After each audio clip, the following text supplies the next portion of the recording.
And be on the lookout for 100%. copper. You know, be on the lookout for copper. You know, when it comes down to finding assets, you know, when you want, if you want to go deep, dive deeper. Ooh, if you want to dive deeper, right? As a beginner, you know, look for where everybody else is not looking. You know, look for them things on come up where nobody else is looking. That's still quality, right? And that's how you get in before anybody else does. That's how you do it. And copper's one of those Yes, things. yes, it is. Especially with it being so cheap. Mm-hmm. Um, Copper coming from a really low of like $3. You know what I'm saying? And you just uh put yourself in that market, man. There's no telling where copper could be, and the fact that there's it's so little, you can get so much. So say you go to the store with the pawn store, or you go somewhere where they sell copper for, and you have $100 worth, right? Now, 100 divided by 6 is like 15, right? So come on now, that's 15 pounds Mm-hmm. or 16 ounces. And then there's 16 ounces in a pound. So you got a pound of silver for $100. You know what I'm saying? Yes, sir. Copper. Copper. We hopping into the crypto markets. Let's hop into the crypto markets. So bang, man. We looking at Bitcoin on the daily chart, and you seen that we were talking about how last week we had hit this resistance level right here, uh, and we had came down hit the support back in March, and it was that low of 65,000, and we've been in this uptrend since. Mm-hmm. And this is on the daily time frame. But when I was making this analysis and this technical analysis, I didn't look at the weekly, right? Mm-hmm. Now we go to the weekly, we see Bitcoin is trending up for the last 4 weeks. We have these long wicks, right? But we're still bullish on Bitcoin. And so we have this resistance level here at 80,458 that we didn't really touch it. No, we didn't touch it at all. I wouldn't say that it's fully rejecting, but there is a bit of rejection on. I wouldn't say that it's rejecting. It's a bit of it's just like a correction, I guess, a little bit correction before we hit this level, and I'm hoping to see that we hit this level before we end the week. But then again, how big is this manipulation? Because alleged manipulation, because we are in a full blown war, and we have risky assets like Bitcoin. We have the not safe haven assets like gold, silver, copper, oil, right? We have the risk assets that are pushing up. We go to other cryptos, we see XRP. I don't have analysis for it on this, but let's go to the weekly. We see XRP is kind of also trending up too. We're kind of getting out of that left sideways movement here, but you see the XRP is also kind of making its leg up. Mm-hmm. And it just goes to show where we are as an economy, right? And then as well as the crypto space, we have a lot of things going on, and no matter what, if Fisher Go Getter still has his chart up, it's all green over there, right?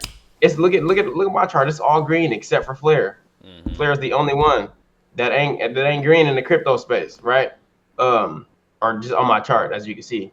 Um, also Flare, we're still at that prime time support level down here. You know what I'm saying? It's still at a super major duper fragilistic discount, man. Get some Flare, man. Not financial advice. But back to Bitcoin. Yeah, man, we're it's kind of weird because look. Also, if we go to gold real quick, we go gold. Gold isn't doing the best. It's not. We're kind of coming out of that recovery zone, and we had a few weeks of uh bullish movement, but it's kind of sideways and out. This is in the weekly. So look, this is the daily time frame. We're kind of sideways moving. We're kind of like in this small range right here. Um, right there. We're in a small range, and we kind of tap the top of that range, and we're in a downtrend. Not a downtrend necessarily, but like just consolidating. Yeah. And so we see we see gold and we see Bitcoin kind of moving, not similar, but kind of towards in the same direction. And I'm just kind of excited to see where we go, man. We're at the tip of this. I don't even think that we're done within this war, and we are seeing what these assets can do. And I don't think there's also something that I wanted to talk about uh with the White House, man. The White House knows what's going on with all this type of trading. But yeah, man, even silver, like let's look at silver real quick. Silver is doing its own thing. I created a little analysis of silver too, and it kind of hit the same type of resistance level as, excuse me, as those other two commodities. Gold kind of look, they don't really move the same, but they move similar. Not like Bitcoin does with gold, but silver and gold move not identical, but very similar. We see that we have this same type of support, and we coming off from bouncing off these lower levels, shooting up. We're on a daily, let's go weekly. And see, we have this leg up for weeks, for almost 5 weeks, and then we're just now consolidating. So yeah, I'm excited to see how we're moving and how we're gonna come into close this month, because I don't see us hitting these upper levels within this range. I see us staying between this low term range and possibly even hitting these 65s just to get that correction, because like I said, for the past 4 weeks consecutively, we've been moving bullish in both Bitcoin or both gold and silver. So I'm excited to see what's going on, see how that comes. You want to touch on anything before I move into the White House little topic? Now go ahead. What you got? What you got to talk about? Man, let me show, man. Can you let me switch the screen back. Hold on. Mm-hmm. Man, White House insider trading. They know now. What you guys see the markets doing is only the half of it, right? Trump is out here calling things with his mouth, pause, and so he could see. I mean, he's forecasting trades for the White House, right? Now the White House. Look, we're gonna go to the CNBC because very credible source. The White House. Wait. What day was this? So I can make sure that this is what we're looking. Okay, April 10th. Okay, so damn. Okay, I'm actually late to the party. I had just came across this earlier this morning, but it says the White House in March 24th email warns staff not to make bets related to the U.S. war with Iran on prediction markets. Now, why this is crazy is because why is this a warning? Why are we warning staff of the United States government? Because who works in the White House, right? Mm-hmm. Why are we warning staff not to make bets? Why is this a warning? You see what I'm saying? Why do we have no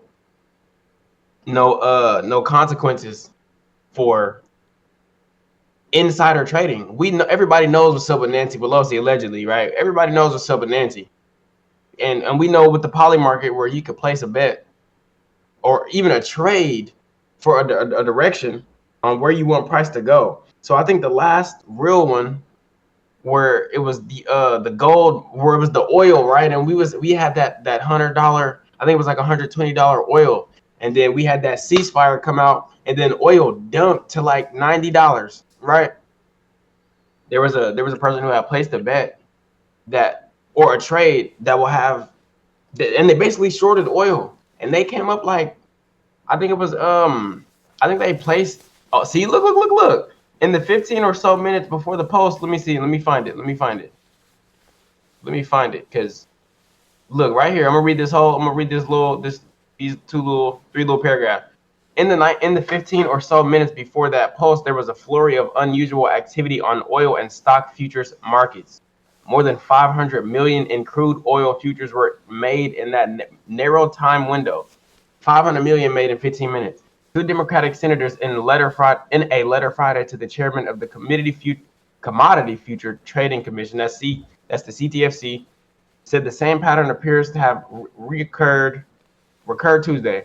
In the hours before President Trump announced a 2-week ceasefire with Iran, an announcement that sent oil prices down approximately 15%. On that day, traders placed an approximately 950 million bet, almost $1 billion, on oil prices falling.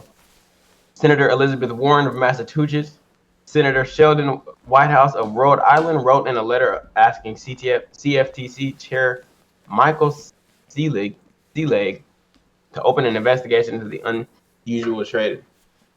This is why it's also crazy, man, and I feel you not trusting these markets as well, because why are we having